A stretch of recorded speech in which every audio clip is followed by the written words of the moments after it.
Olá, pessoal, tudo bem com vocês?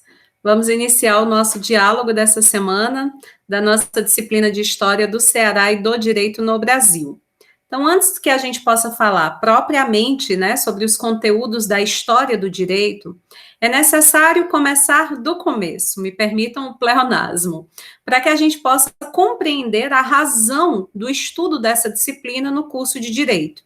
Então, o objetivo da nossa aula de hoje é que todos nós consigamos compreender qual é a relação que a gente pode estabelecer entre a história e o direito e a importância dessa relação para a formação do bacharel em direito no Brasil. Ok? Nós vamos estudar ao longo do semestre inúmeros conteúdos de base histórica, né? Como os cursos de direito foram criados, em que contexto, como eram as regras do direito do Brasil colonial, como eram as regras do direito do Brasil na República Velha, né? Enfim, a gente vai discutir como o aparato jurídico criado no século XIX serviu, né, de forma muito importante para o estabelecimento de um Estado escravocrata.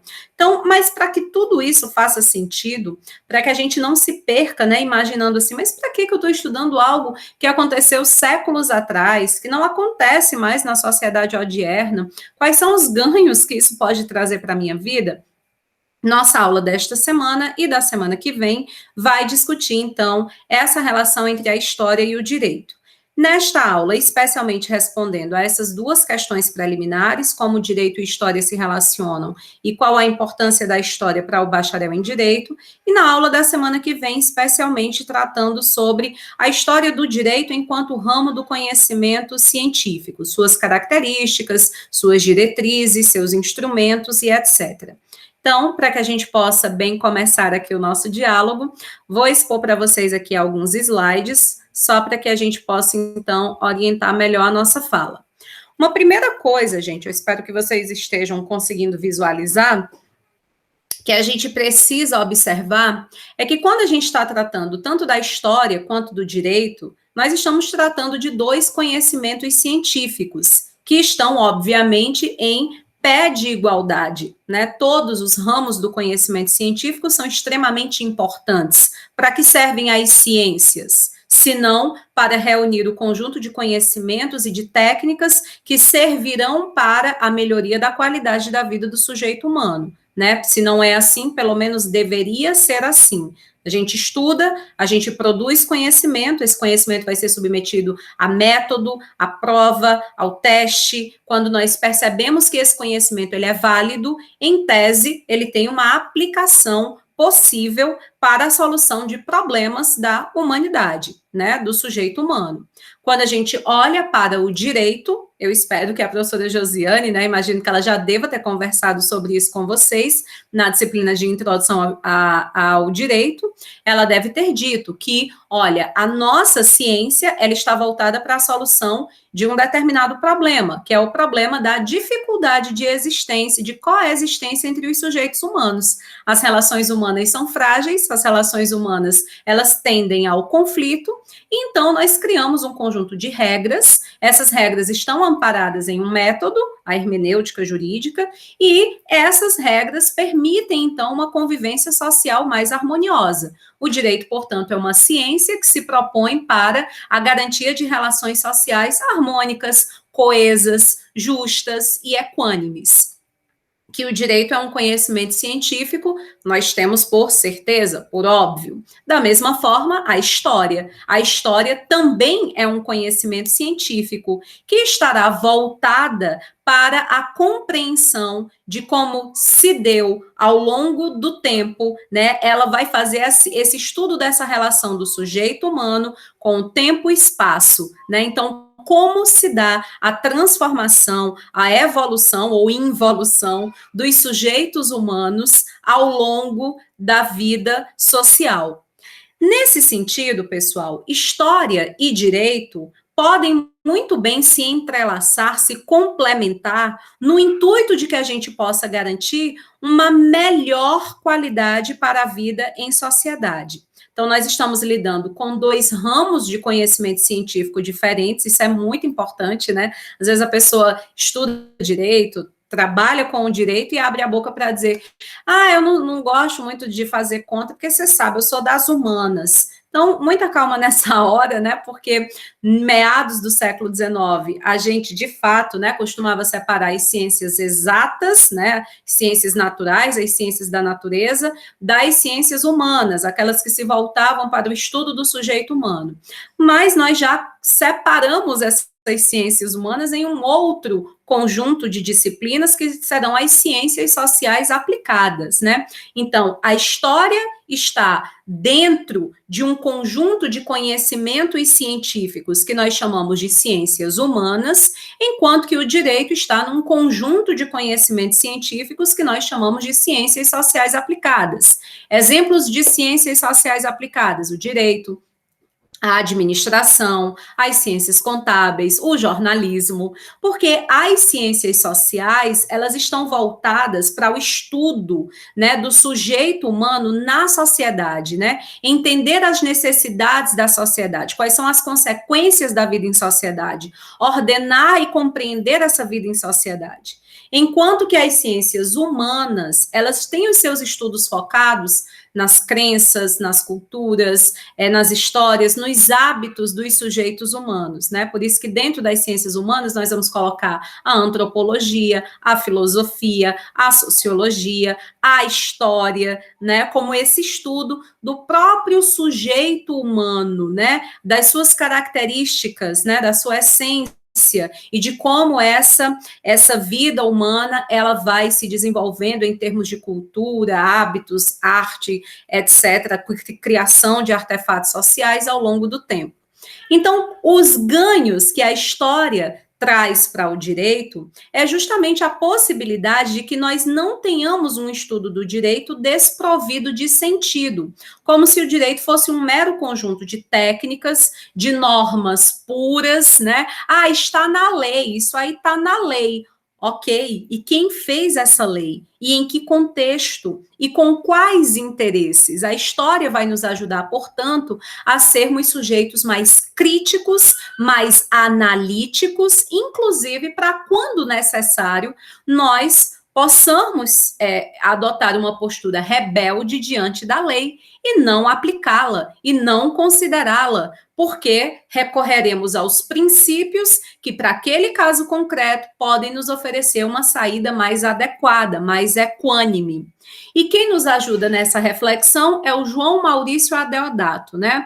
Um hermeneuta pernambucano que vocês lerão na disciplina de hermenêutica jurídica, certamente, alguns semestres aqui à frente, que destaca esses 3 papéis do direito, né? Essas 3 funções do direito, né? O direito não é puro, o direito não é neutro, essas regras que estão impostas para a vida social, elas não foram criadas ao acaso, né? Não é como o decálogo, alguém não trouxe para a gente elas já escritas, né? Veio da vontade de Deus. Claro que não. Esse conjunto de princípios, de jurisprudências, de legislações que nós temos, elas foram construídas no tempo, espaço, a partir de interesses humanos. Então, o direito, ele tem uma profunda base ideológica, né? Nós temos ali um conjunto de valores que, ao serem positivados no nosso ordenamento, eles orientam para o que, em tese, é o certo, é o justo, é o adequado.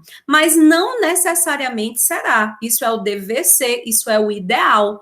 Porque é possível que nós tenhamos ideologias perversas, ideologias injustas, que, por força do poder de uma classe dominante, acabem se configurando como norma jurídica. Foi isso que aconteceu, a exemplo do fascismo e do nazismo. Nós temos ali uma série de normas legais, né, mas que garantiam regras, deveres que eram completamente imorais, que eram completamente prejudiciais à qualidade, à dignidade do sujeito humano.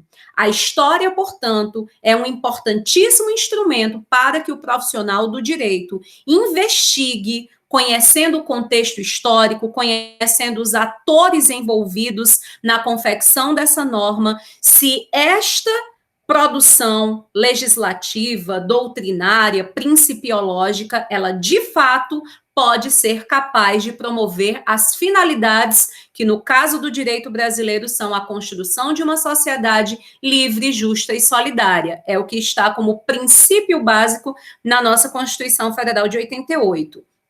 É por isso que o direito, ele tem uma profunda função, um profundo papel político, né? Não caíram aí leis do céu na nossa cabeça. Cada legislação, ela foi elaborada em um período histórico por um conjunto de sujeitos que não eram neutros, que tinham interesses econômicos, sociais, políticos, etc., os mais diversos. E para que essa norma seja produzida, seja publicada, há ali o espaço do debate, da discussão, do conflito de interesses, até que uma vontade, em tese da maioria, num sistema representativo, prevalece sobre as demais. Então, o direito é político, ele é fruto de um processo de escolhas. A sua confecção envolve o debate. E a história é extremamente importante para que nós conheçamos o contexto desses debates políticos, para que nós procuremos compreender os interesses desses debates.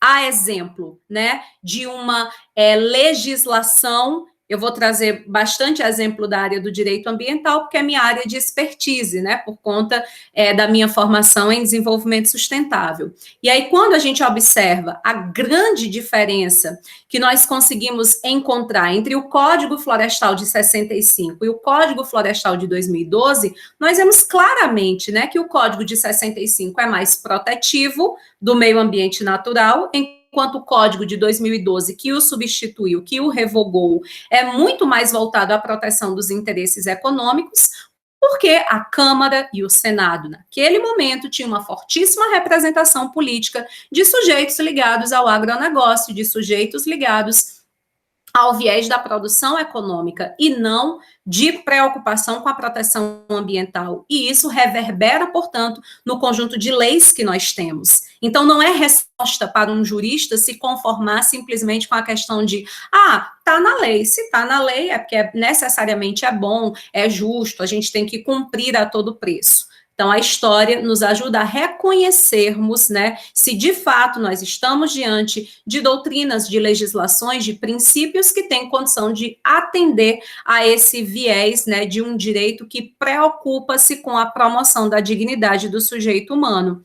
Até porque o direito tem essa profunda função pedagógica, né? O direito não é neutro na medida em que algumas normas proíbem determinados comportamentos e permitem outros comportamentos. Ela está nos ensinando indiretamente o que é certo e o que é errado, a partir dessa ideia de punição e de castigo. Então, nós, por exemplo, não consideramos adequado furtar alguém, subtrair coisa alheia móvel. Ok, e é por isso que nós aplicamos, através do direito, uma penalidade, um castigo para quem adota esta posição.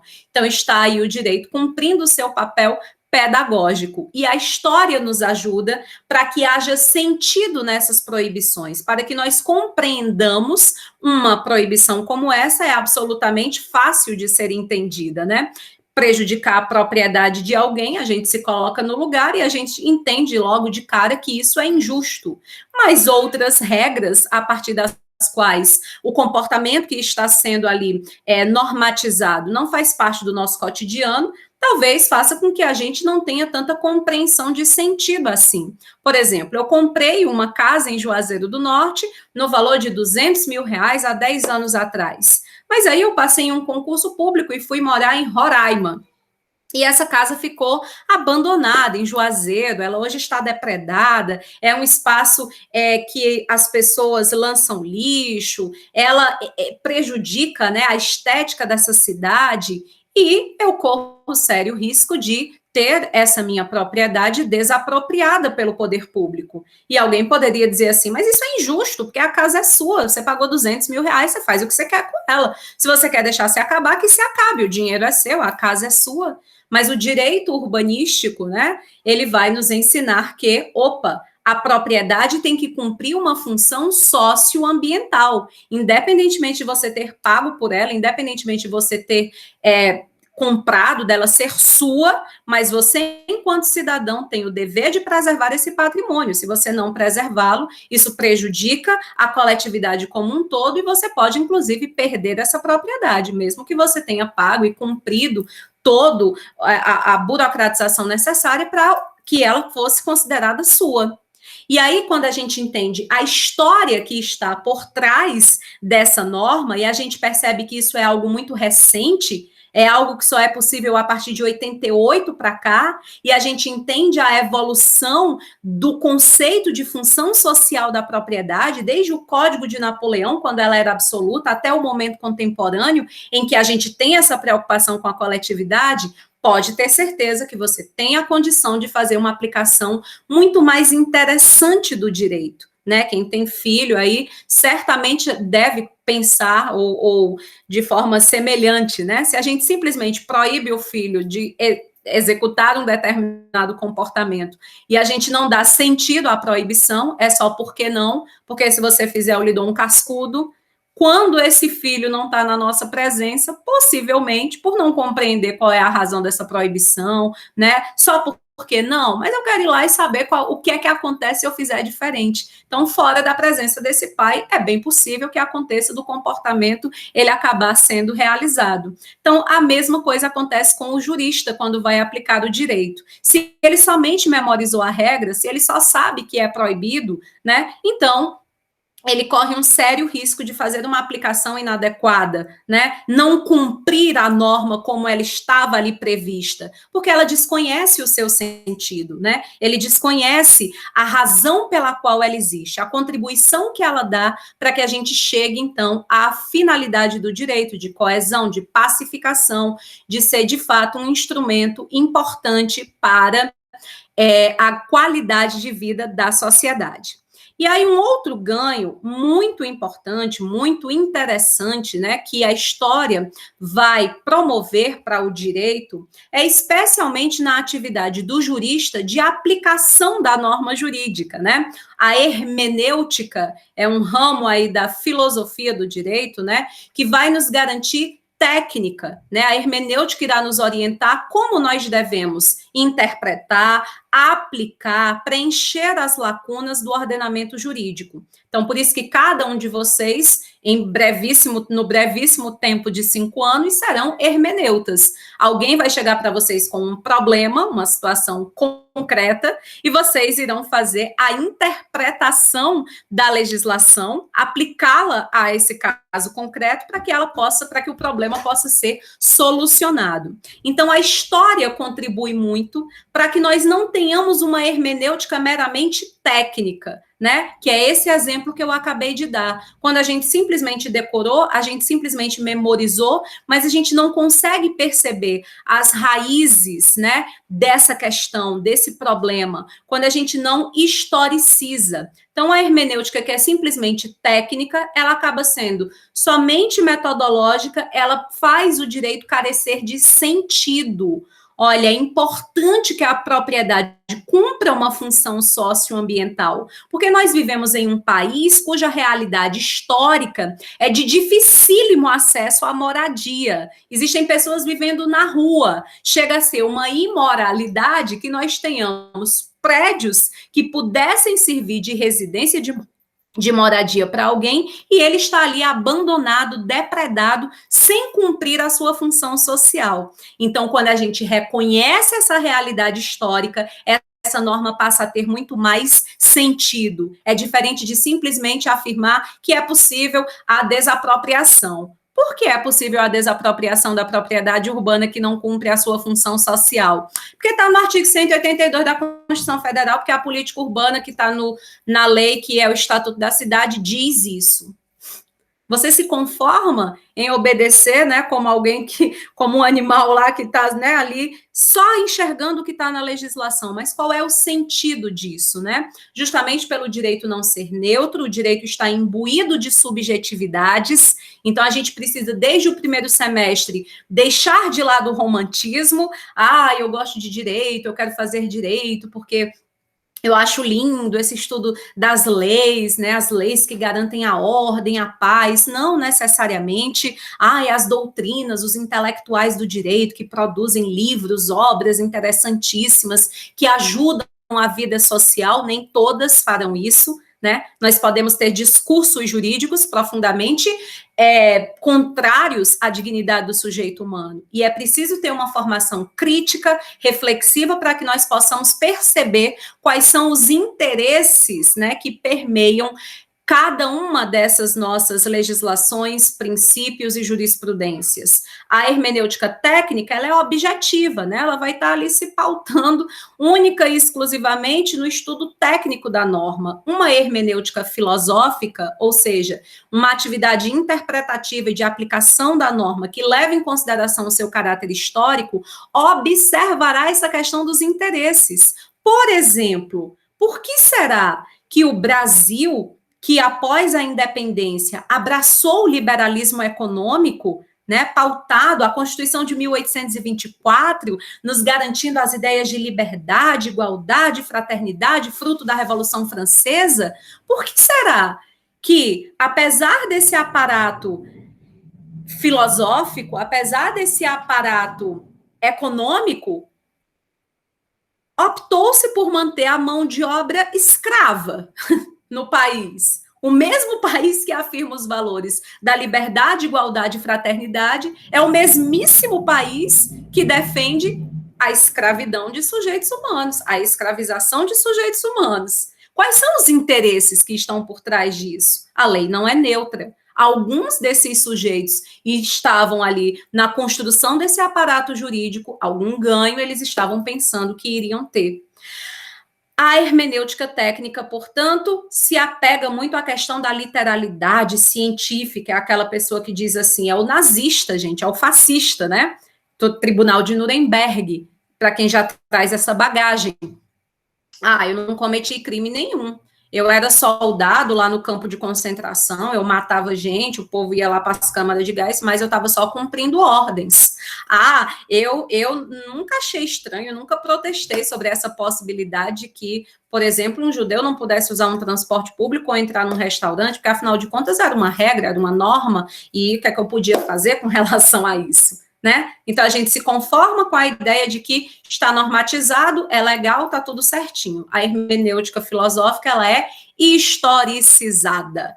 E historicizar é buscar o sentido, é compreender no tempo e no espaço quais são os valores que estão ali imbuídos, né? Que foi o que o Tribunal de Nuremberg levantou. A gente não precisa de uma lei para explicar para um ser humano que algo desumano não deve ser aceitável, independentemente de estar previsto em norma jurídica ou não. Então, o convite para que a história do direito, né, irá realizar com relação aí ao direito, é de que o direito possa ser uma ciência muito mais eficiente, muito mais capaz de promover, né, esses princípios que estão garantidos constitucionalmente, da igualdade, da liberdade, da solidariedade, da redução das desigualdades sociais, da redução da pobreza, do respeito a todas as pessoas, independentemente de cor, raça, sexo, né, de promoção de uma sociedade sustentável, preocupada com a qualidade de vida das atuais e das futuras gerações,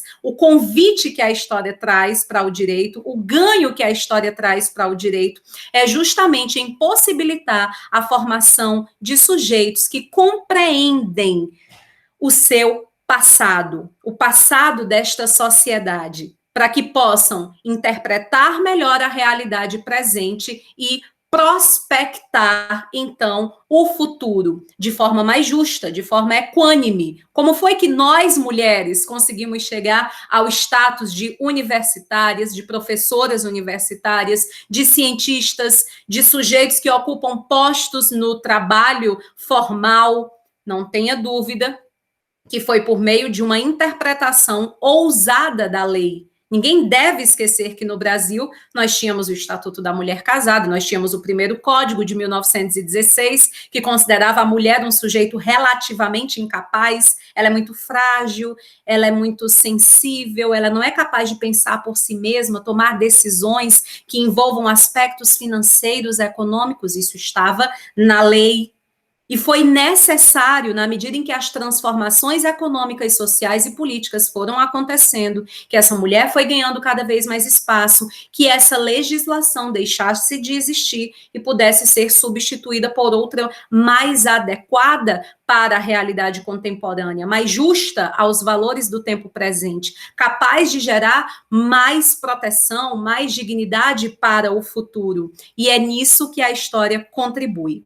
Nós deixamos de ser alienados da realidade que nos cerca. Nós deixamos de pensar que, é assim porque sempre foi assim, sempre vai ser assim. Então, é uma atividade de quem é crítico, é uma atividade de quem é reflexivo, é uma atividade de quem não se conforma com porque sim ou porque não, mas que vai investir na sua formação intelectual, de pensador e de pensadora do direito. Não somos meros decoradores de normas, mas nós somos hermeneutas, nós somos intérpretes e nós buscaremos, portanto, a partir do conhecimento da história, dessa legislação, das situações que a envolvem, dos valores, ter uma aplicação mais eficiente do direito. Né? É por isso que no texto que eu deixei para a aula de hoje, vocês certamente vão ter talvez alguma dificuldade, porque ela vai trazer ali dentro do texto alguns elementos, né, da hermenêutica, eu vou esmiuçar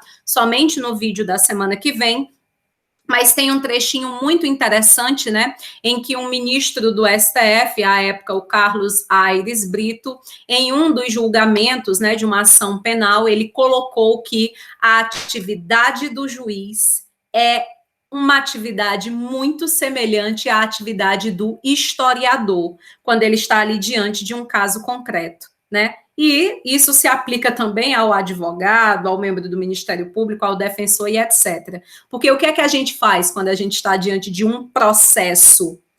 Parece que é apenas papel, e agora a gente praticamente não tem mais processo em papel, graças a Deus, né? Eles são eletrônicos em maioria. Mas parece que aquilo ali é um mero documento, mas não é. É a vida de pessoas, são interesses de pessoas que estão em jogo. E que nós, para bem conseguirmos, né, resolver, contribuir para a solução dessas querelas, desses litígios, dessas questões jurídicas, nós precisamos atuar como historiadores, né, investigarmos as razões pelas quais aconteceu esse conflito e qual será a forma mais eficiente de equacioná-los. Fiquem com a leitura de hoje. Vai demandar um pouquinho de esforço, é ginástica mental, faz igualzinho você faz na academia, para quem malha, né? Se não começa a doer, a arder o músculo, também não vai crescer, não vai ficar forte. Então, se a gente não ler aí, não fizer o esforço de umas leituras um pouquinho mais densas, esse cérebro também não vai chegar ao nível de desenvolvimento que a gente quer. Então, vou deixar vocês com essa leitura instigante. Semana que vem vou esmiuçá-la e a gente segue com esse conteúdo sobre a relação entre a história e o direito. Tá bom, gente? Espero que tenham gostado. Deixem comentários no nosso fórum. Falem comigo sempre que vocês tiverem alguma necessidade sobre a nossa disciplina. Grande abraço.